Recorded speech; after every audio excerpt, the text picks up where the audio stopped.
বর্তমান মানুষে বিভিন্ন সাজে সাজিত হয়, বিভিন্ন প্রকারের পোশাক আদি মানুষ পরে থাকে। বহুত মানুষ আছে দেখবেন প্রত্যেকটা এলাকায় টাকা পয়সা আছে কিন্তু জামা কাপড় হলো নোংরা, আছে না বাজান? অনেক মানুষই দেখবেন আছে টাকা পয়সা খুব একটা নাই, কামাই রুজি ভালো না, কিন্তু পরিষ্কার একটা পোশাক পরিধান সে করে থাকে। এটা হলো যার যার অভিরুচি। হ্যাঁ, কিছু কিছু মানুষ এটু প্লেটেও খাবার খাইতে পারে, কিছু কিছু মানুষ কলা পাতায় ভাত খাবে কিন্তু এটু প্লেটে খাবার খাবে না। শরীর বড় হইলো গন্ধ, নাম হইলো আতরালি। হইলো মানুষ বিভিন্ন ধরনের পোশাক পরে নাই তো। এক ভদ্রলোক যাবে ইষ্টি বাড়ি, ভালো একটা মেহমান বাড়ি, চিন্তা ভাবনা করছে নতুন ইষ্টি বাড়ি যাইতাম, পোশাকটা একটু ভালো পরার দরকার নাকি।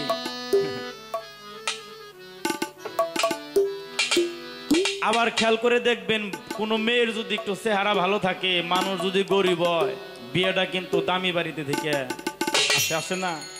মেয়ের চেহারা ভালো, বিয়েটা সম্ভ্রান্ত পরিবার থেকে আসছে। তো মেয়ে একখান বিয়ে দিছে, মেয়ের স্বামীর বাড়ি হলো 8 তলা বিল্ডিং, আর মেয়ের বাবা একজন দিনমজুর। হের পরিবেশ আর হের পরিবেশ কে কইল এক না জীবন। তো মেয়ে বিয়ে দিছে, 2 বছর হয়ে যায়, বিয়ের বাড়ি কোনোদিন আর যায় দেখে নাই। তার একটা ভয় যে আমি হলো সনের ঘরে ডেরাডুম বলে থাকি, আর মেয়েটা বিয়ে দিছে একটা সম্ভ্রান্ত পরিবারে, শুনছি 8 তলা বিল্ডিং, ওই পরিবেশের সাথে আমি ম্যাচুয়েট নাও হইতে পারি। এখন মেয়ের যে শাশুড়ি হে খালি মেয়ের বকে যে কেমন একটা মানুষের মেয়ে আনলাম, 2 বছর হয়ে গেল কোনোদিন বিয়ে আমাকে বাড়ি এসে দেখলো না, বারবার খালি মেয়েরে খোটা দেয়। মেয়ে হইলো ফোন দেয় মার কাছে, একটু কান মা, শাশুড়ি খালি এইটা সেটা শোনায়, তুমি একদিন বাবারে পাঠিয়ে দাও। তো মাই খালি বারবার বাপেরে কয়, বাপে কয় যা জামুনি একদিন।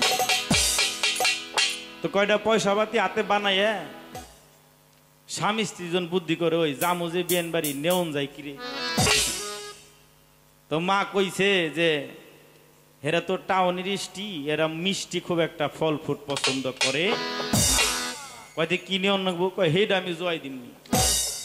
মা একবারে সকাল থেকে জোয়াইছে কি, কয়টা দেশি মুরগির ডিম, 2টা দেশি মোরগ, ভালো 2টা হাঁস, কতটি লাউ শাক, এমন কিছু জোয়াইটে 10 কেজি গরুর দুধ বাপের হাতে রেডি করে দিছে।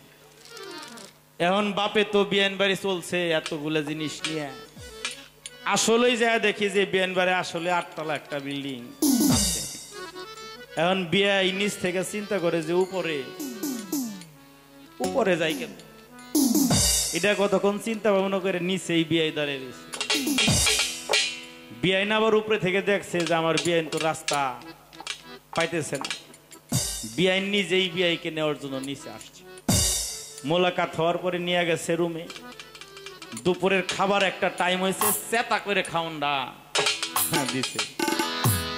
গরুর মাংস, এদিকে খাসির মাংস একটু রেজালা করছে, আবার ওই যে সোনালী মুরগির রোস্ট করছে, আমাদের সাভারে পাওয়া যায় বুরহানি, ওইটাও দিছে। খাওয়ানটা চেতা করে খাইয়া এখন বিকাল হয়ে গেছে, বিয়ে খালি উসমুস কয় বিয়ান যাবার চাইছিলাম, কয় ধর 2 বছর পরে আইসেন, একটা রাত না থাকে আপনি যাইবেন গা, আর আপনার আমি যাবার দিব, আজকে রাতটা আমার বাড়ি থেকে যান। তো খুব পিড়াপিড়ির ছুটে যেমন বিয়াই বিয়ান বাড়িতে রয়েছে, রাত্রের খাওয়ানটা যেমন বিয়াই না আরো চেতা করে বসাইছে, ওই যে আবার দুধ নিছে, হেডে দুটো পায়েসও পাকাইছে, আবার ভালো কিছু দই টই নিয়ে রাখছে, খাওয়ানটা চেতা মোটামুটি খারাপ হয়। গ্রামের ভাষায় একটা কথা আছে যে কামলার পেটে গিয়ে হজম হয় না, এটা একবারে ফালে দেওয়া যাব না, মুরব্বীরা যেহেতু বলছে। এখন ওই লোক যাই খাইয়েছে, খাওয়ার পরে পেটে ওইটা তো আছে নাকি, বিআইন আবার একটা রুম দেখে দিছে যে এই রুমে আপনি ঘুমাবেন। এখন যায় শুইছে, ওইটা পেটে না যাইয়ে কিছুক্ষণ পরেই তো ওটা আস্তে আস্তে ঘোরাঘুরি শুরু করছে। এখন আস্তে আস্তে বাড়াবো। আর এই বাড়ানিটাই এমন একটা জিনিস, গায়ে যতই শক্তি থাকুক বাজানে, এইটা যদি কেটে রাখে গো ওইটা কিন্তু ধৈর্য রাখার কায়দা কারো নাই, উপায় নাই। কারণ ভদ্রলোক চিন্তা করে যে শালার যদি বাইতে থাকতাম, বাইতে যদি থাকতাম তাহলে তো চক পাথর একমুখী যা পারতাম। আইসিবি এনবারে টাউনে নাই বিল্ডিং এর অভাব, এনে কই যামু কই ভাই কাম। এখন বাথরুমে বিল্ডিং এর তো সাথে জয়েন্ট বাথরুম আছে, ওই নে ভদ্রলোক একবার ঢুকছিল, কিন্তু ওখানে ওই যে হাইকমোড ওইটা দেখে আইতে উইতে কয় না এত ভালো জায়গার মধ্যে কাম করা যাব না। এখন যত সময় যায় ভদ্রলোকের ততই কপাল ঘাম। যুক্তি না পায়, একটা যুক্তি তো খোঁজা লাগবো। পাকের ঘরে গিয়ে পাইছে একটা পলিথিন, পলিথিনটাই নে চুপে চাপে যেমন ওই নেই কামটা রে সারছে। চিন্তা করে মালও তো এক পুটলা হইছে, কই এইটা করতাম কি পুটলা। বুদ্ধি আছে, উনি খালি জানলাটা খুলছে বিল্ডিং এ, জানলা খুইলে কয় দিমু মুখকে জেঙ্কি যায়। বাজান দুই দূরে আর একটা বিল্ডিং, এই বিল্ডিং এর পাশে আর একটা বিল্ডিং, এইটাও 8 তলা ওইটাও 8 তলা, এইটার জানালা আর ওইটার জানালা হলো সমান সমান সই। এই জানালা ভদ্রলোক খুলছে আর ওই বিল্ডিং এর জানালা আগেই খোলা আছে। তো ভদ্রলোক তো মালের ফুটলা নেই ইনশাল্লাহ ওটারে দিছে মুক্কায় এই জানলাতে বাইরিয়ে ওই জানলাতে ঢুইকে ফ্যানের মধ্যে টুকপুক করে হয়ে যাবে। মাল কিন্তু নিচে পড়ে না, এটা ফ্যানেই বাইরে। ওই রুমে যে থাকে এনি করে চাকরি, ডিউটিটা একটু হার্ড। 10টার পরে আসছে রুমে, দরজাটা খোলার লগেই তো বুটটা দরজার সাথেই থাকে। ফ্যানের সুইচ আর লাইটের সুইচ হলো ইনশাল্লাহ এক জায়গায়। ওই লাইটের সুইচ দিবার আগে ফ্যানের সুইচটাই লাগছে। ফ্যান তো ইনশাল্লাহ ওটা ঘুরবাংছে। অন্ধকারে কয় রে গন্ধ, হিডাই কয় লাইট জ্বলে দেখে কালারও মিশে, গন্ধ হেইডাই কয় কালার ওইরকমই। এইটা আমার রুমে আইলো কোন থেকে? ও দিশা না পাইয়া নিচে আসছে বাসার, দেখে ছোট্ট একটা প্লেটের মধ্যে লেখা সুইপার থাকে না বাজা, ওই থেকে নাম্বারটা কালেক্ট করে ফোন দিছে। ভাই তুমি কি সুইপার? কহ কয়টা কাম করো নকবো? কয় করম। কয় তাহলে কত দূর নেবো? কয় 2000। কয়তে ঠিক আছে কোন সময় হুম? কয় না এখন এখন ভাই সকাল আহি। কয় না এখন। কয় তাহলে ভাই রাত যখন টেহা কিন্তু বাড়িয়ে দেন নব। কয়তে কত দেন নকবো? কয় দিনে 2000 হইলেই করি, কিন্তু এখন 4000 না দিলে ওটা করণ দেব। অনুনির তো ঠেকা। কয় 4000 দিব, তুই আয়। 4000 স্বীকার করে নিয়ে আসছে। বিপদ তো। এখন সুইপার আইসা বাসার সামনে দাঁড়াইছে। কয় ভাই ট্যাঙ্কি কনে? কয় ধরো মেয়ে ট্যাঙ্কি, তুমি আমার রুমে আস। কয় ভাই জীবনে বহুত ট্যাঙ্কি পরিষ্কার করছি, কিন্তু রুম তো কোনোদিন পরিষ্কার করি নাই।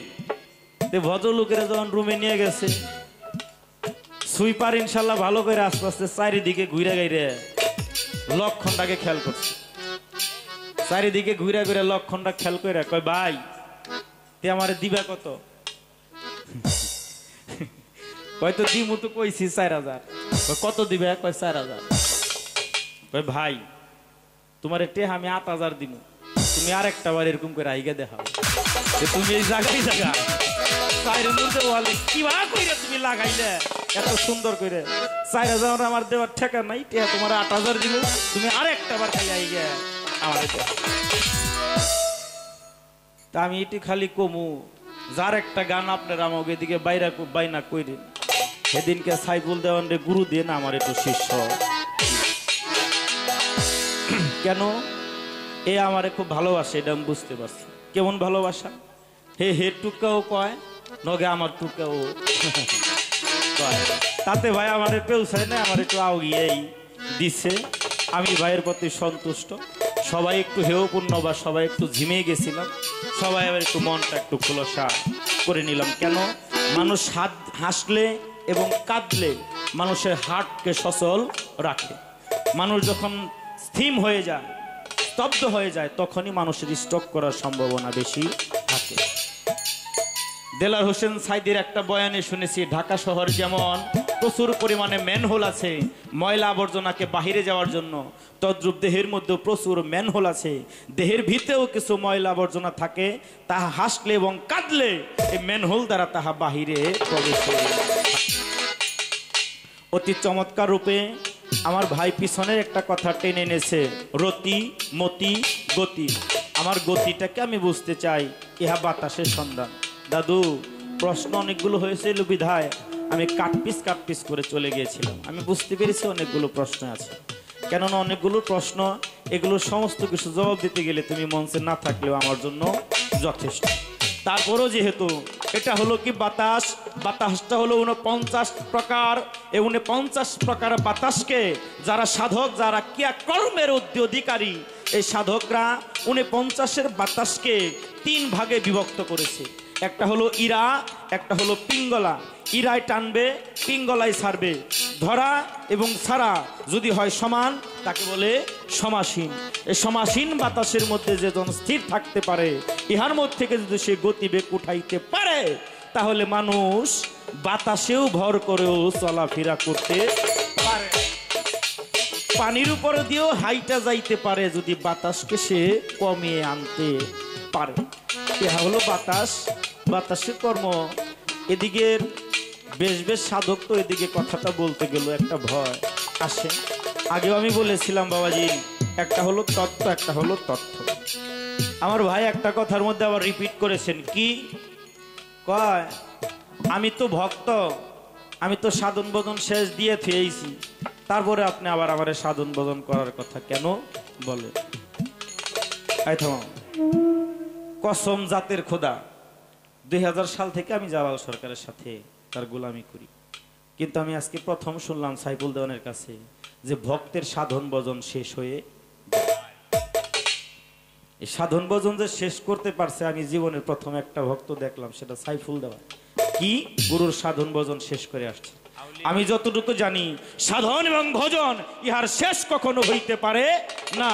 কবর থেকে, দুলনা থেকে কবরে যাওয়ার আগ পর্যন্ত শিক্ষার কোনো শেষ নাই। এটা বলেছেন দয়ালে মুহাম্মদ, মুহাম্মদের চাইতে তুমি জ্ঞানী বেশি হইতে পারো না। পোলাহান যত বড় ওই বাপ মার কাছে কিন্তু গেদা হেলো পিসি, আর এর বেশি কথা বলার ইচ্ছায় আমার। যেখানে দাঁড়িয়েছি 230 বছর অতিক্রম হয়ে যাচ্ছে। আমার জালাল সরকার সাধু বলেছেন, একটা বাদাম টানাইলে, 2টা গরু জবা করলে, যতক্ষণ গরুর গুছে রানা ঘুনা আছে, মানুষ ততক্ষণ পর্যন্ত অবস্থান করে। গরুর মাংস রানা ঘুনাও শেষ, মানুষ যাওয়াও শেষ। যদি বেলায়েতের কোনো পাওয়ার না থাকে, মানুষ সেখানে অবস্থান করে না। যতগুলোই চতা নিয়ে বসছি বাজান, হাজার হাজার দর্শকের প্রয়োজন নাই, কয়েকজন শ্রোতা হলে যথেষ্ট একটা মঞ্চ করার জন্য। তবে এটা বুঝতে পেরেছি, যেখানে বেলায়েতের একটা শক্তি আছে, তা না হলে এতদিন যাবতে অনুষ্ঠানটা উদযাপিত হইতে পারে না। সেই স্তর থেকে আমার বাবাজান জালাল সরকার সাধুর একটা গান।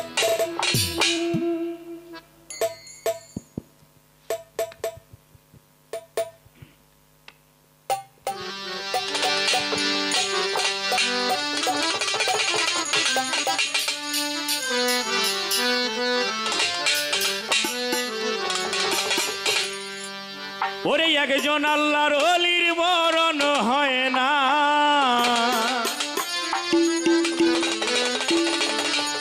একজন আল্লাহর ওলির মরণ হয় না, বরং মইরাই অমর হয়। আরে জ্বলছে জ্বলছে জ্বলবে বাতি আমার হাসান চান্দেরি রোজা। আরে জ্বলছে জ্বলছে জ্বলবে বাতি হাসান চান্দেরি রোজা। আল্লাহর ওলির মরণ হয় না, বরং মইরাই অমর।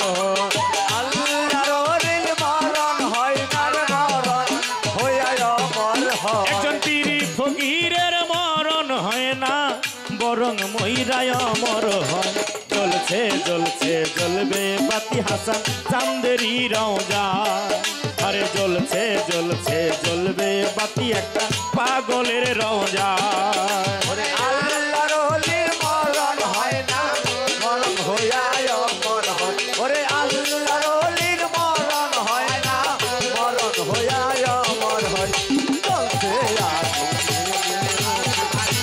আরে রওজায় আরে চলছে পাগলের রওজা নবীর বংশধর বৈরাবরী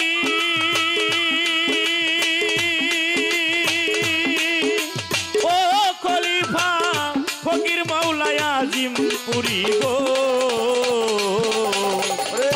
বংশধর বৈরাবরী ফকির মাওলায় আজিম পুরী গো নবীর বংশধর বৈরাবরী ওরে পাগল ফকির মাওলায় আজিম পুরী গো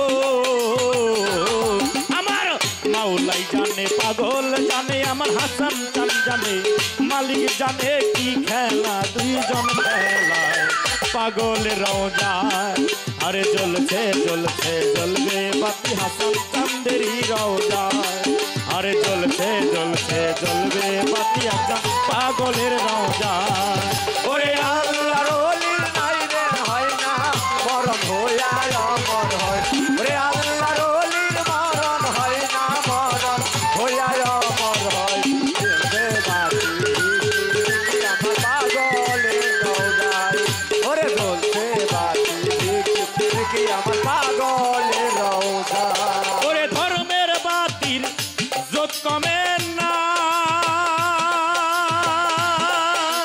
ও কালাম মির্ধা এ কথা সকলের জানা গো আরে ধর্মের বাতি যাই না ও বাজান এ কথা সকলের জানা গো ওরে ধর্মের বাতির জোত কমে না ও দরবারি ভাই এ কথাটা সবার জানা গো আরে নগদ কিছু না পাইলে রে নগদ কিছু না পাইলে এত লোক কেন আসে যায় হাসান সারাও যায় আরে জ্বলছে জ্বলছে জ্বলবে বাতি একজন পাগলের রওজা আরে জ্বলছে জ্বলছে জ্বলবে বাতি একজন প্রেমিকের রওজা ওরে আল্লাহর ওলির মরণ হয় না মরণ হইয়া অমর হয় আল্লাহর ওলির মরণ হয় না মরণ হইয়া অমর হয় চলছে বাতি আমার পাগলের রওজায় চলছে বাতি আমার পাগলের রওজায় ওরে পাজান হাসান চান আমার আল্লাহর ওলি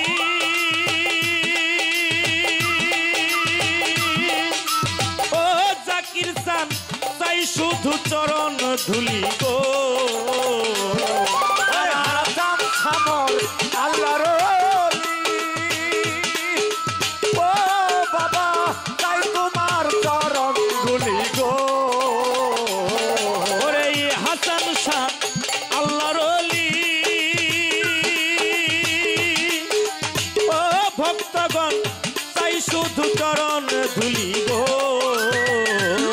আমার রশিদ চান্দে কেমনে ভুলি আমার হাসান চান্দে কেমনে ভুলি ও নকুল চান কেমনে ভুলি বৈরাবরী রে কেমনে ভুলি রশিদ চান্দে কেমনে ভুলি ও ভান্ডারি কেমনে ভুলি ও জালাল শাহ কেমনে ভুলি জালাল সরকার অসহায় পাগলের রওজায় আরে চলছে চলছে চলবে বাতি প্রেমিকের রওজায় আরে চলছে চলছে চলবে বাতি একজন পলির রওজায় ওরে আল্লাহর ওলির মরণ হয় না মরণ হইয়া অমর হয় ওরে আল্লাহর ওলির মরণ হইয়া অমর হয় চলছে বাতি দিকি দিকি আমার পাগলের রওজায় ওরে চলছে বাতি দিকি দিকি আমার পাগলের রওজায়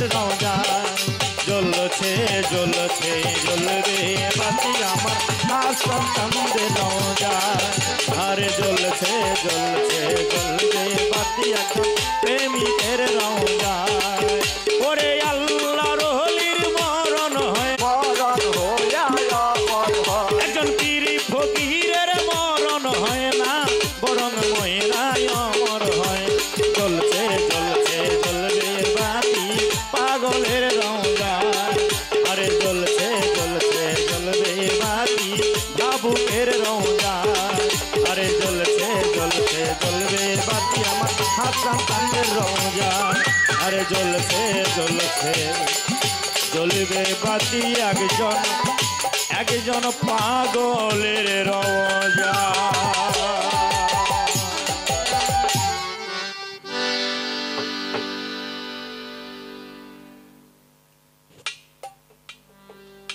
বাবাজি ডক্টরেট এপিজিএম আবুল কালাম আজাদ স্যার বলেছেন আমি ৮০ বছরের সাধনায় না বোঝার একজন লোক পেলাম না। উনি ৮০ বছর যাবৎ মানুষ নিয়ে রিসার্চ করেন, কিন্তু এই ৮০ বছরের ভেতরে বুঝে না এমন কোন লোককে উনি খুঁজে পাননি।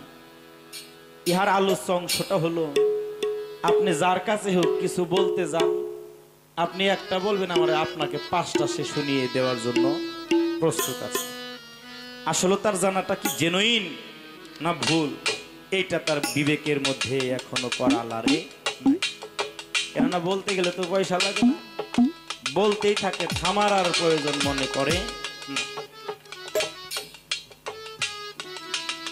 তবে যে যা আসা যাওয়াই করুক না কেন, গুরু দরবারে যে যত এলেম কালামি শিখুক না কেন,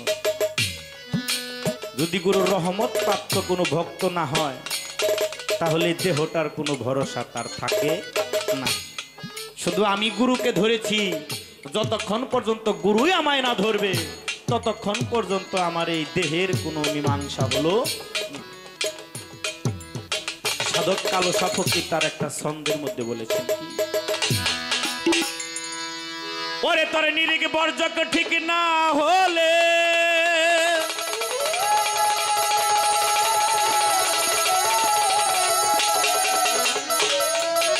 আরে ভক্ত তোর নিরিখ বর্জক ঠিক না হলে বলি তোর বন্দেগি হবে না। গুরুর বর্জকেতে তার লাগায়ে আগে করো সাধনা।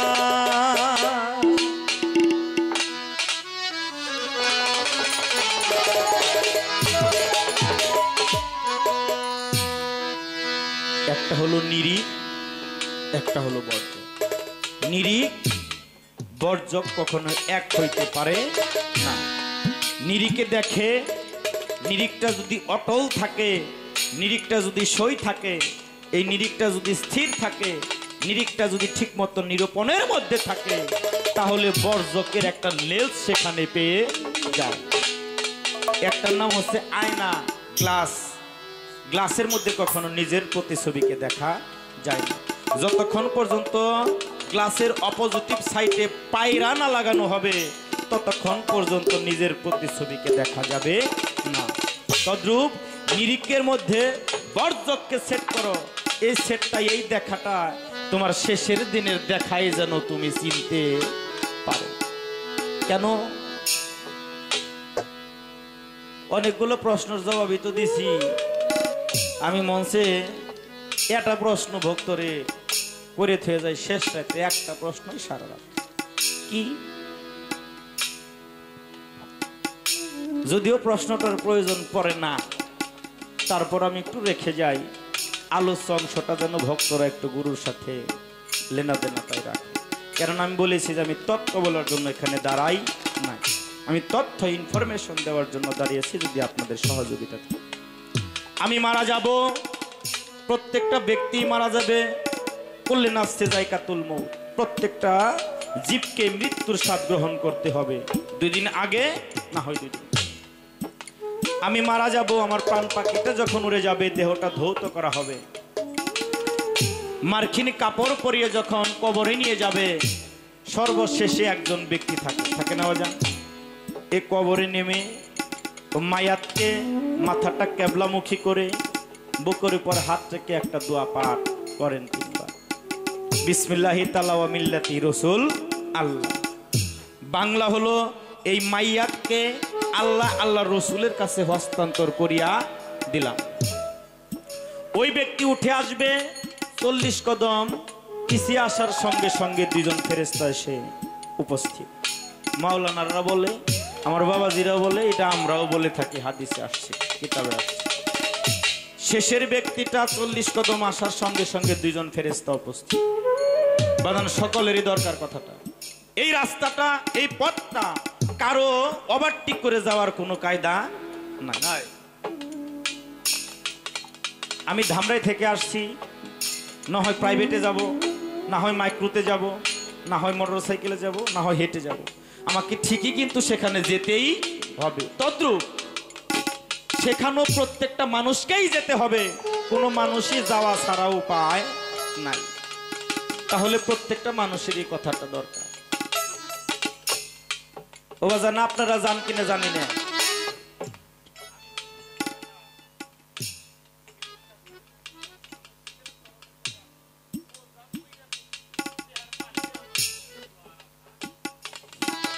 যদি তাই হয়ে থাকে, যারা মসজিদে যায় আল্লাহকে ডাকে, তাদের একটা ভরসা আছে। তাহলে আমার ভরসাটা হলো মুর্শিদ।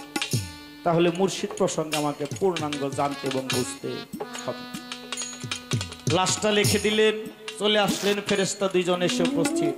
প্রশ্ন করবে 3টা প্রশ্নের সঠিক জবাব হলে জান্নাতের সাথে সুরঙ্গ কেটে দেবে, ওখানে শুয়ে শুয়ে জান্নাতের আরামকে পাওয়া যাবে। প্রশ্নের উত্তর ভুল হলে জাহান্নামের সাথে সুরঙ্গ কেটে দিবে, ওখানে শুয়ে শুয়ে জাহান্নামের আযাব সে পাইতে থাকবে। প্রথম প্রশ্ন, মান রাব্বুকা, রবকে তোমার। যদি সে ইমানদার ব্যক্তি হয় তাহলে তার জবানে জবাবটা আসবে। দ্বিতীয় প্রশ্ন, মান দিনুকা, তোমার দিন কি, তুমি কোন দিনে প্রতিষ্ঠিত ছিলে। তৃতীয় প্রশ্ন, মার হাজার রজুলু, রসুলকে সামনে এনে তাকে দেখানো হবে এই ব্যক্তি তোমার রসুল কিনা, এই ব্যক্তিকে তুমি চিনো কিনা, তুমি সাক্ষ্য প্রদান করো। বাজান, দুনিয়ার জাগতিক জগতে অনেক সময় অনেক মিথ্যা কথাই বলি, ওই সময় মিথ্যা কথা বলার কোনো কায়দা না। বাবাজি, আজকে থেকে 1400 বছর আগে, 1400 মতান্তরে 1450 বছর আগে আল্লাহর হুজুর, আল্লাহর হাবিব এসেছিলেন ধরাধামে, কিন্তু উনি কোনোদিন বাংলাদেশে আসে নাই, কোনোদিন ভারতেও আসে নাই, আমিও দেখি নাই, আমার বাবাও দেখে নাই, আমার তাও দেখেন, আমার 26 গোষ্ঠীতে কেউই দেখে না। তাহলে এখানে বলা হবে রসুলকে সামনে নিয়ে এই ব্যক্তিকে তুমি চিনো কি চিনো না। এখন হেরে চিনের যেহেতু দেহি নাই কোনদিন, এই চিনবার পারবো কিভাবে মানুষ, যে এই মানুষটাই কে আমি চিনি, যারা দেহি নেই তার চেনার কোনো উপায়, যেহেতু শিষ্য থেকে ভক্ততে স্থানান্তর হয়ে গেছে, মেলা কিছুই জানে। এর কারণে আমার ভক্তের কাছে বলেছিলাম, প্রয়োজন ছিল না, তারপরও রেখে গেলাম। আমার ভক্তের আলোচ্যের অংশের মধ্যে যেন যারা না পাওয়া ভক্ত আছে তারা যেন একটু পাওয়ার জন্য গুরুর কাছে আসা যাওয়াটা করে। কেননা যে যত এলিমি করুক, এই রাস্তা ছাড়া তার কোনো পারে যাওয়ার কোনো সম্ভাবনা নেই। তাই সে বর্জকটা যেন গুরুর প্রতি থাকে। বর্জকের অনুপাতেই আমার সাধক কালোসা ফকির কি গানটা লিখেছে, নিরিগ বর্জক ঠিক না হলে, বর্জক ঠিক না হলে, নিরিগ বর্জক ঠিক না হলে তার বন্দেগি হবে না। বর্জকেতে তার লাগায়ে ওর সাধনা গুরুর, বর্জকেতে তার লাগায়ে ওর সাধনা। বর্জক ঠিক না হলে তার সাধনা হবে না, বর্জক ঠিক না হলে তার সাধনা হবে না। বর্জকেতে তার লাগায়ে ওর সাধনা মনে রে, বর্জকেতে তার লাগায়ে ওর সাধনা। আরে মন করো কালেমার বর্ণনা করো সঙ্গ করো কালেমার সঙ্গ করো ধুমধাম সঙ্গ করো কালেমার বর্ণনা করো ধুমধাম সঙ্গ করো কালেমার বর্ণনা করো নিরাকারে ধরছে আকার নিরাকারে ধরছে আকার নিরাকারে ধরছে আকার আদম ছবি নিশানা বরজকেতে তার লাগাইয়ে করো সাধনা মন রে বরজকেতে তার লাগাইয়ে করো সাধনা নিরিক বর্জ ঠিক না হলে নিরিক বর্জ ঠিক না হলে তার বলতে কি হবে না বন্ধুকে তালা গায়ে বড় সাধনার মন বন্ধুকে তালা গায়ে বড় সাধনা ওরে মন যাতে সেফাতে যাত তাতে হলো এই মাকলুকাত যাতে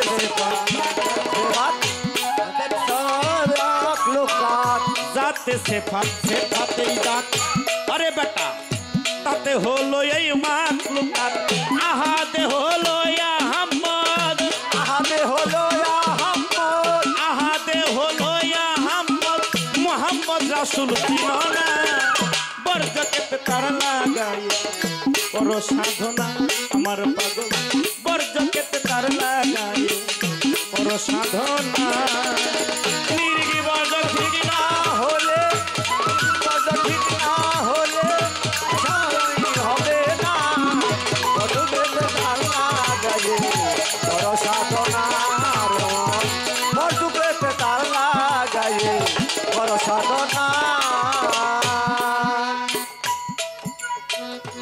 বাবাজি আপনারা সকলেই জানেন আশিকি রসুল পাগল ওয়াশ করে যে জীবদ্দশায় কখনোই আল্লাহর হাবিবের সাথে তার দর্শন হয়নি রসুলের খিলকা মুবারকটা যখন প্রাপ্তি হলেন যেটা ওয়াশ করুনিকে পৌঁছে দিও সাহাবারা জিজ্ঞেস করেন ওয়াশ করুনিকে বলি ইয়েমেন শহরে আমার একটা পাগল আছে এই খিলকা মুবারকটা তোমরা দায়িত্ব নিয়ে পৌঁছে দিও রসুল পর্দা নেওয়ার কয়েকদিন পরে সাহাবারা যান সেই খিলকা মুবারকটাকে নিয়ে যখন ইয়েমেনে প্রদর্শন করে সকলের কাছে জিজ্ঞেস করে তোমরা ওয়াশ করুনি নামে কাউকে চিনো কি কেউই ওয়াশ করুনির কোনো সন্ধান দিতে পারে না বিকাল গড়িয়ে সন্ধ্যা হয়ে যায় হাঁটতেছে একজন লোক সামনে পড়ছে বলে তোমরা কি ওয়াশ করুনি পাগলকে চিনো ওই লোক বললো ওয়াশ করুনি পাগল তো চিনি না তবে ওই এক জঙ্গলের মধ্যে একটা পাগল থাকে পাগলটাই এমন ভাবে কাঁদে তার অশ্রু বাণীতে তার কন্ধনের ছুটে তার কান্দা শুনে আমার মেষের পালের মেষগুলো খাওয়া বাদ দিয়ে দিয়েছে তার এমন আকুতি কান্নায় শুনে আমার সে বকরির পালের বকরিগুলো খাওয়া বাদ দিয়ে দিয়েছে তার পাশ দিয়ে ঘোরান দিয়ে সে আমার বকরিগুলো খাবার খায় না তবে তার নাম তো ওয়াশ করুনি পাগলা না তার নাম ওয়াইজা পাগলা কোথায় থাকে বলে ওই জঙ্গলা বলে একটু নিয়ে চলো কয় না যাওয়া যাবে না কেন ওই জঙ্গলে ভাগ সিংহের ভয় আছে সেখানে গেলে প্রাণ নিয়ে নাও ফিরতে পারে সাহাবারা চলে যায় আর ওয়াইজা পাগলা জঙ্গলের ভিতরে আছে আমার হুজুর আকরামের গায়ের জামা মুবারকটা যখন সাহাবাদের সাথে বাজান তাহলে জামার সাথে ব্যক্তির গন্ধটাও ছড়িয়ে আছে যারা হাসান চাঁদের জামাকে একবার গ্রাম নিয়ে দেখেছে অনন্ত কোটি জামার মাঝখানে যদি হাসান চাঁদের জামাটা রাখে যদি কোনো খাস ভক্ত থাকে বুঝতে পারবে জামাটা আমার জালাল সরকারের গায়ের গন্ধ আমি জানি কেমন ওটার মধ্যে যতই পারফিউম সেন্ট মাখা হোক না কেন ওইটা আমার নাকের কাছে আসলে আমি বুঝতে পারবো এটা আমার জালাল পরিধান করেছে ওবাজান রসুলের সাথে তো কোনোদিন ওয়াশ করে দেখা হয় না এমন গন্ধটা তাকে পাগল করে দিয়েছে জঙ্গলের ভিতরে পাগলের মতো হাঁটে, এই গন্ধটা কোন দিক থেকে আসতেছে আমার সেদিকেই যাওয়া দরকার। ওই চারজন আগে আসে জঙ্গলের দিকে, ওই যা পাগলায় গিয়ে যায় তাদের সামনাসামনি দেখা। সামনাসামনি দেখে থমকে দাঁড়িয়েছে। প্রথমে জিজ্ঞেস করে হযরত আলী করে বলল, ওয়াজ হুকুম, তুমি আমার রাসূলের জামাতা হযরত আলী না? আলী থমকে দাঁড়ায়, এই ব্যক্তিকে আমি চিনি না, সে আমায় চিনি কিভাবে? পাশে দাঁড়িয়েছে ওমর, কয় তোমার নাম হযরত ওমর বিন খাত্তাব না? ওমর বলে, হ্যাঁ আমি ওমর। তুমি কে? বলে, আমি ওয়াইজা পাগলা। আমার নাম ওমর, তুমি আমাকে চিনো কিভাবে? বলে, তোমাকে চিনি কিভাবে? যখন আমরা রুহানি জগতে আলমে আরওয়ার মধ্যে ছিলাম, তখন তুমি ওমর আমার বাম পাশে দাঁড়িয়েছিলে। ওই সময় থেকে আমি তোমাকে চিনি। তোমরা আসছো মদিনা থেকে, আমি জানি। আসছো যেহেতু মদিনার কাছ থেকে, একটা বার বলো না আমার বন্ধুর খবরটা। ওরে তোরা তো আসছো দরবার থেকে, কেউ কি একটু বলবি আমার হাসান চাঁদের অবস্থাটা কি, খবরটা কি, কেমন সে আছে? ব্যাগ থেকে বাহির করে দিয়েছেন খিলকা মুবারক। খিলকা মুবারকটা দেখে ওয়াজ করনি চিৎকার দিয়ে পড়েছে, তার আর বোঝার বাকি নাই আমার হুজুরের আম্বিয়া দিনের মুখ বুল যে ধরা ধামে নেই, সে যে পর্দা নিয়ে চলে গেছে, তার সাথে যার তার দেখা হবে না, চিত্তের ভিতরে প্রকাশ পেয়েছে। সেজদা দিয়ে পড়ে গেছেন জমিনে, মালিকের সাথে একটা এক কানেকশন হয়ে গেছে, আল্লাহর সাথে কথা হচ্ছে। এলমে লাহদুনি মালিককে বলে, প্রভু আমার বন্ধুকে দুনিয়ায় থাকা অবস্থায় আমার সাথে দেখা না করিয়া তুমি নিয়ে যাইতে পারো, একটা বড়র জন্য আমার হাবিবকে আমাকে দেখাও। আল্লাহ বলেন, ওয়াজ করনি, তোমার চাইতে আমার হাবিবকে আমি বেশি ভালোবাসি, এর জন্য তাকে দূরে রাখে আমি আল্লাহ ভালো থাকতে পারি। আমি তারে নিয়ে আসছি, তুমি রসুলের পরিবর্তন কি চাইবা চাও, যা চাবে তুমি, আজকে আমি তোমাকে তাই দেব। মালিকের আরাধনায় ওয়াজ করনি বলে, আমি প্রভুকে, আমি আমার দীনবন্ধুকে চাই, আমার বন্ধুকে চাই। বলে না, তুমি হাবিবের পরিবর্তনই চাও।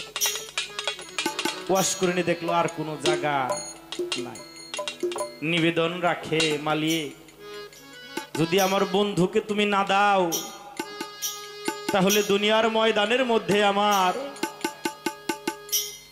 মুহাম্মদ সাল্লাল্লাহু সালাতু সালামের যে অধম গুনাহগার পাপী উম্মত রয়েছে, এই মুহাম্মদী উম্মতের পাপী উম্মতের 16 আনা গুনাহকে তুমি মাফ করে দাও। কইবেন না একটু সুবহানাল্লাহ? আল্লাহ বলেন, ওয়াজ করুনির বিনয়ীতে সন্তুষ্ট হয়ে ওয়াজ করুনি, তোমার কথা রাখলাম, আমি উম্মতে মুহাম্মদীর 4 আনা গুনাহকে মাফ করে দিলাম। কোন সুবহানাল্লাহ? সুবহানাল্লাহ। ওয়াজ করুনি বলে, আমি তাতেও সন্তুষ্ট নয়, হয় 16 আনা গুনাহই তুমি মাফ করবে, তা না হইলে আমার হাবিবকে আমাকে কাছে ফেরত দেবে। আল্লাহ বলে, ওয়াজ করুনি, আমি তোমার উম্মতে মুহাম্মদীর 8 আনা গুনাহই মাফ করে দিলাম। ওয়াজ করুনি বলে, আমি তাতেও সন্তুষ্ট নয়, হয় তুমি 16 আনা গুনাহই মাফ করবা, তা না হলে আমার রসুলকে তুমি ফেরত দিবে। আল্লাহ পাক তৃতীয়বারে বলেন, ওয়াজ করুনি, আমি তোমার উম্মতে মুহাম্মদীর 12 আনা গুনাহকে মাফ করলাম। বলেন সুবহানাল্লাহ। ওয়াজ করুনি বলেন, তাতেও আমি সন্তুষ্ট না।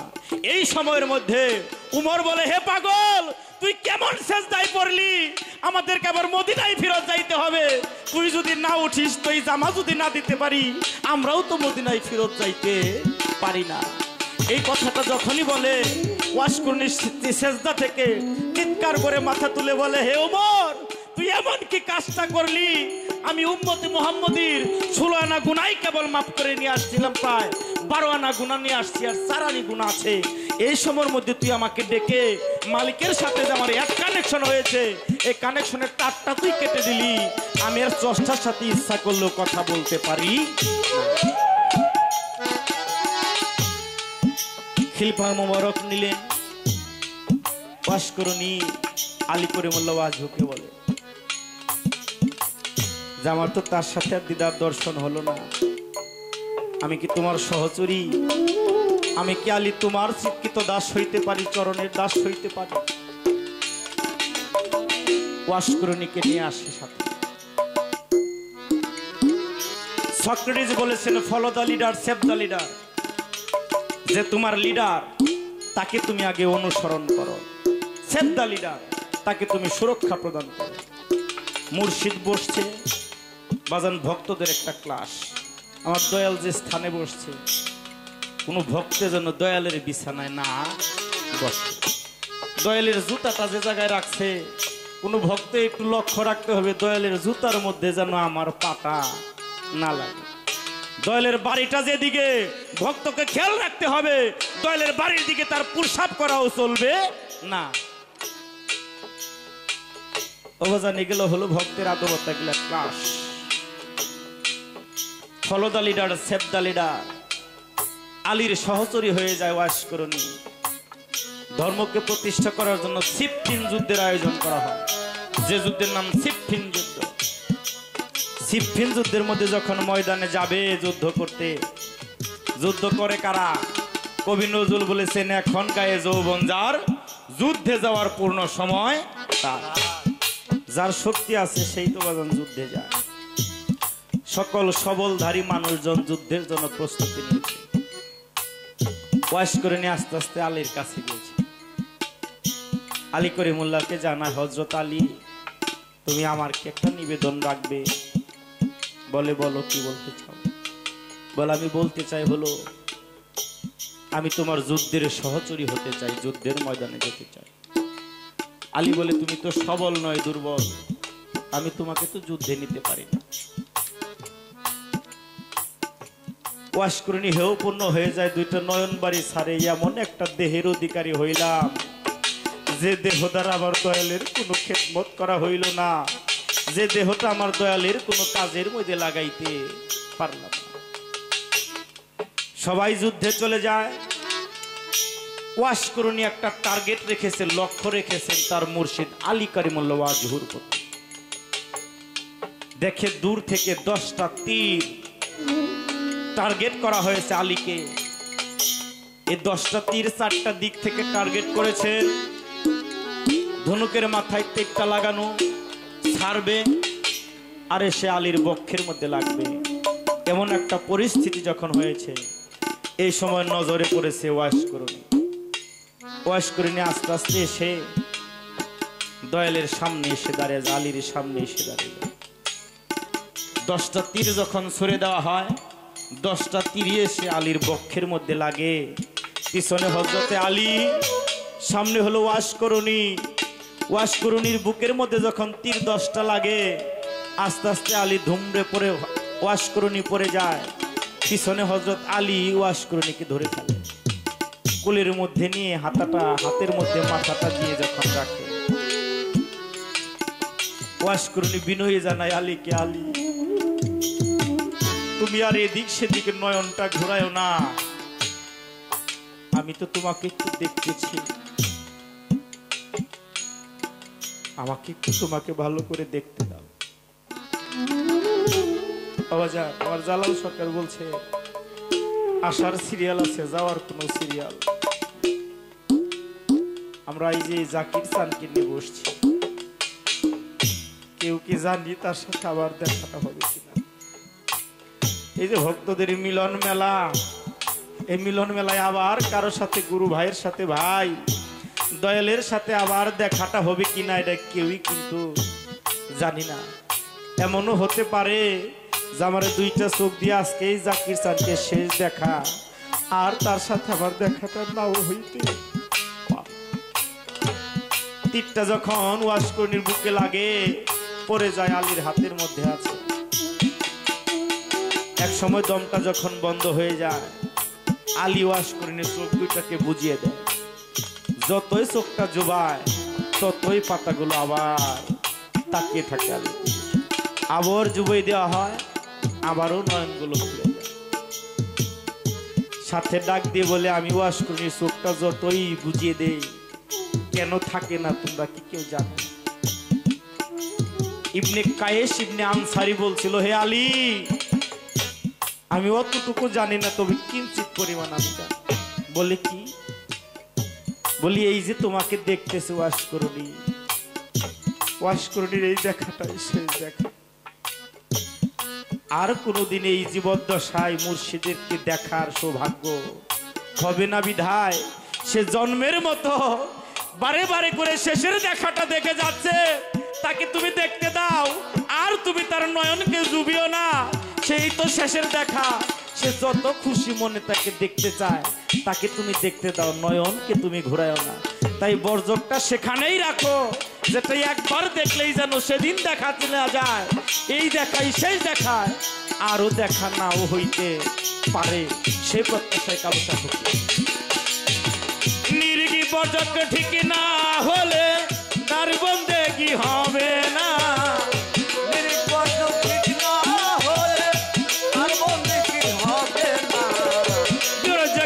তার লাগায়ে করো সাধনা মনে, বর্জকেতে তার লাগায়ে করো সাধনা, বর্জকেতে তার লাগায়ে করো সাধনা। ওরে হযরত কালু শাহ ফকিরেই বলে, আপন বর্জক ঠিক না হলে, কালু শাহ ফকিরে বলে আপন বর্জক ঠিক না হলে, হযরত কালু শাহ, ওরে সৈয়দ কালু শাহ ফকিরেই বলে, আপন বর্জক ঠিক না হলে সাধন সিদ্ধি কেমনে হবে? সাধন সিদ্ধি কেমনে হবে? সাধন সিদ্ধি কেমনে হবে ভেবে একটু বলো না। খালি সাধন হইলইব না, সাধনটা সিদ্ধ হওয়ারও প্রয়োজন আছে। শুধু আমি ধরছি এইটাও না, ধরাটার মধ্যে কার্যকারী থাকতে হবে। আমি পরীক্ষা দিয়েছি, এইটাই শেষ না, পরীক্ষায় পাসও করতে হবে। কেউ পাস করে 33 পায়া, কেউ পাস করলে 100-এর মধ্যে 100 নিয়ে, আবার কেউ গোল্ডেনও পেয়ে থাকে। ওরে সৈয়দ কালু শাহ ফকিরেই বলে, আপন বর্জক ঠিক না হলে, কালু শাহ ফকিরে বলে আপন বর্জক ঠিক না হলে, সৈয়দ কালু শাহ ফকিরেই বলে, আপন বর্জক ঠিক না হলে সাধন সিদ্ধি কেমনে হবে? সাধন সিদ্ধি কেমনে হবে? সাধন সিদ্ধি কেমনে হবে ভেবে একবার বলো না। বর্জকেতে তার লাগায়ে করো সাধনা মন রে, বর্জকেতে তার লাগায়ে করো সাধনা। নির্গ বর্জক ঠিক না হলে তার বন্দেগী হবে না। নির্গ বর্জক ঠিক না হলে তার বন্দেগী হবে না। নির্গ বর্জক ঠিক না হলে তার বন্দেগী হবে না। বর্জকেতে তার লাগায়ে করো সাধনা গুরু, বর্জকেতে তার লাগায়ে করো সাধনা মন রে। আরে গুরুর বর্জকেতে তার লাগায়ে মন করো সাধনা।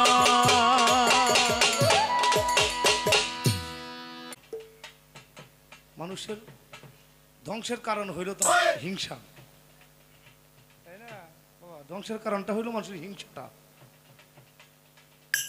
রাগ ভালো না, অনুরাগটা ভালো, কারণ অনুরাগে হইল গুরু ভজন হয়, রাগে না। কত কথা বাবা বলি না, আমি একেবারে ছোট মানুষ, কথাগুলো অনেক সুন্দর বলছে। আপনারা জ্ঞানী গুণী বাবাজিরা আপনারা শুনতে পারছেন যে প্রশ্নগুলো আমি করছি, অনেক গুরু শিষ্য পালা হয়, গুরু ভক্ত পালা হয়, এরকম প্রশ্ন মনে হয় কেউ সহজে কেউ করে না। সে কথাগুলো সুন্দর সুন্দর কথা বলছি না। দেহের ভিতরে ব্যঞ্জন বর্ণ স্বরবর্ণ, দেহের দিক, যার দিকই নাই তার পরে এবাদত কি? দিক ঠিক করতে হবে না। এই বর্জগতে তার লাগানোর কথা বললেন, আমি বলছি একজন ভক্ত বর্জক সাধনা করে, সালাদ সাধনা করে, তার ললাটে মুহাম্মদের নূরের জিরিমিলি যায়, তবে উনি ভক্ত। কারণ ভক্ত জাত, আমার আল্লাহ জাত, ভক্ত জাত, গুরু জাত, তিনজনে কি জাত। উনি আমার বলতেছে যে ভক্তের কখনো সাধনা শেষ করে। হ্যাঁ, যখন একজন মানুষ গুরুর রঙে রঙ্গিত হয়ে যায়, তারপরে রসুলের ধরো যায়, সে রসুলের রঙে রেসারাতে ডুবে যায়, ওরা কোনো সাধন বদন থাকে না। তখন থাকে কি জানেন? শুধু দেখা দেখি, দেখা দেখি থাকে। যদি কিনা সাধনা শেষ না হয় খেলাপতি দেখে বাবা ওরা তো শেষ আছে না বলে তো খেলাপতি দেয় না। আমি খুব খুশি হয়েছি কথাটা বলাতে যে শিষ্যমালা। হ্যাঁ তুমি শিষ্যমালা গায়ো, গুরুপালা কিভাবে গাইতে হয় আমি তোমাকে বলবো। গুরুপালা গায়ে কেউ কয় না যে আমার কেট্রই নাই কেট্রই নেই, এটা হলো ভক্তের কথা। আর কিছু বললাম না আমি তোমাকে। প্রশ্ন করতে খুব ভালো। ধামরাই থানায় এমন কোনো পিলিয়ান নেই আপনাদের চরণের দোয়ায় যে আমার কলা ভালো না থাকতে পারে, বেহালা ভালো না বাজাইতে পারি, বিচ্ছেদ ভালো না গাইতে পারি, তত্ত্ব আমার তো বিশ জন্ম তারা এই জন্য আর মাই ধন্যবাদ। আমি বুকেতে বুকে মিশাইতাম হাসান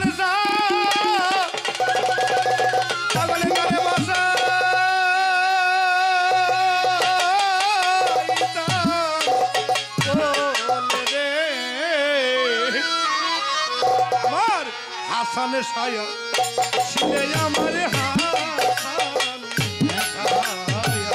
আহারে হাসান সায়া ছিলে আমার ওরে ওকে দেব মিশাইতা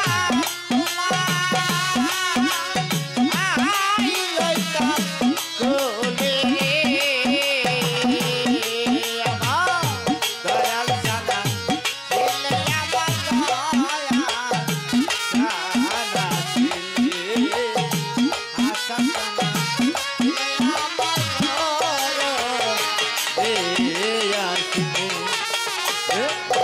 আমি হাত ধরিয়া বেড়াইতাম নগরে নগরে আমি হাতরিয়া বেড়াইতাম নগরে নগরে হাত ধরিয়া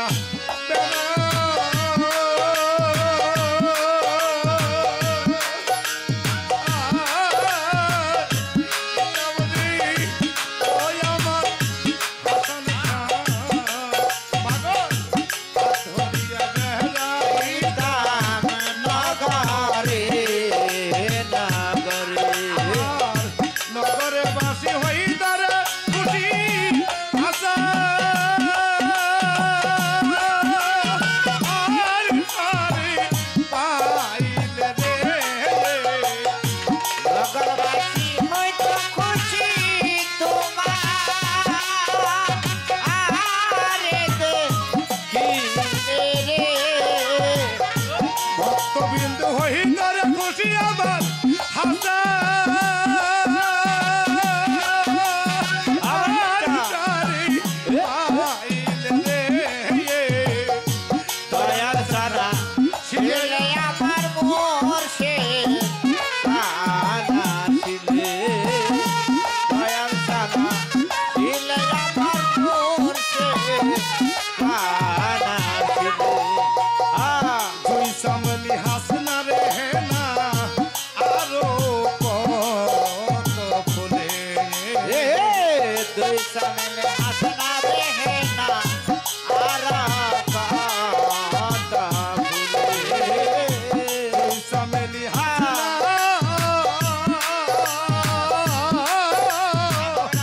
হেলারি ওরে আমার দরদি আব্বা দুই সামলি হাসনা রে না আরো কত ফুলে আমি যতন করে রাখেছি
প্রশ্ন করছে ওই সময় কি জিজ্ঞেস করবে? মান দিনুকা মান রাব্বুকা মান নাবিউকা, তোমার রবকে তোমার দিন কি? আর আমার নবীজির একটা ছবি দেখায়া জিজ্ঞেস করবে একে তুমি চিনো কিনা। যদি পীরের সাথে ভালো কানেকশন থাকবে দেখবে আমার ওই ছবিটা রসুলের নয়, রসুলের নয়, আমার হাসানটার ছবি গেছে হইয়া। আরে রসুল নিজে হাসানটা হইয়া ভক্তের দিবে পার করিয়া। তাই যুগে তার লাগানোর কথা বলছেন, এইটা পাইয়াই ভক্ত হয়। তাই তো গুরু নিজে ভক্তি দিয়ে ভক্তের খেলা আছে। যখন খেলা বুদ্ধি দেয় তখন একটা কাজ করে কি জানেন? ওই যে বলেছে ভক্ত আমার মাতা পিতা, ভক্ত আমার গুরু। ভক্ত খাওয়াইলে খাই না খাওয়াইলে বাঁচি যায়। দয়াল নিজে ভক্তি ভক্তের দিয়ে খেলা প্রতিদান করে। দয়াল ভক্তি দেয় ভক্তের কেন দেয় জানেন? দয়াল ভক্তি শুরু করে দিল, এখন শুধু মানুষ ভক্তি করে। তাই কামেল ভক্ত একজন কামেল পীর হয়। আর যখন খেলা প্রতি দেয় মুর্শিদ নিজে একটা ভক্তের ভক্তি দিয়ে তারপরে খেলা প্রতিদান করে। হ্যাঁ, ওই কবরে ওখানে রসুলের ছবি উঠে গিয়ে যদি আমার হাসান তার সাথে ভালো কালেকশন থাকে সেদিন ওই ছবির মধ্যে আমার হাসান তার ছবি দয়াল সানা ছিলে আমার এখন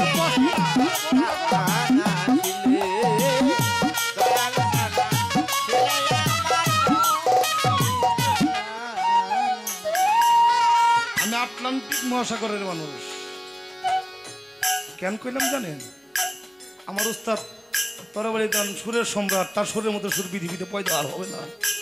আর যিনি আমার দাদা যান হুজুর কাবলা, তোমারও দাদা আমারও দাদা, সে তত্ত্বের সম্রাট।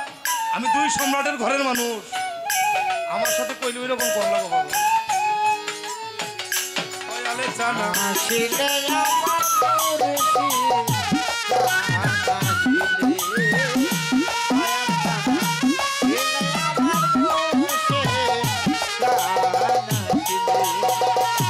আসা যাওয়ার মাঝের যদি একবার দেখা।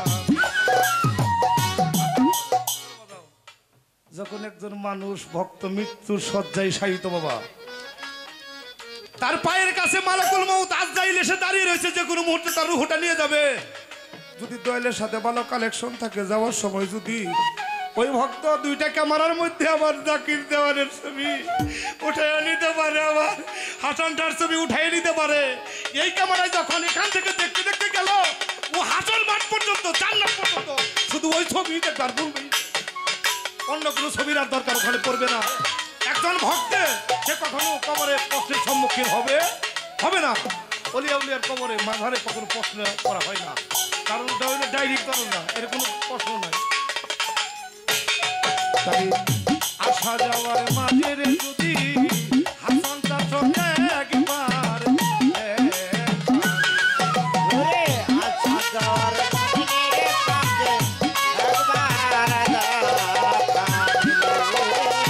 আসা যাওয়ার মাঝে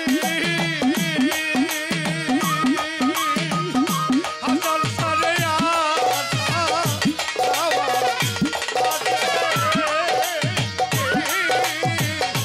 আমার পাগল একবার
কথা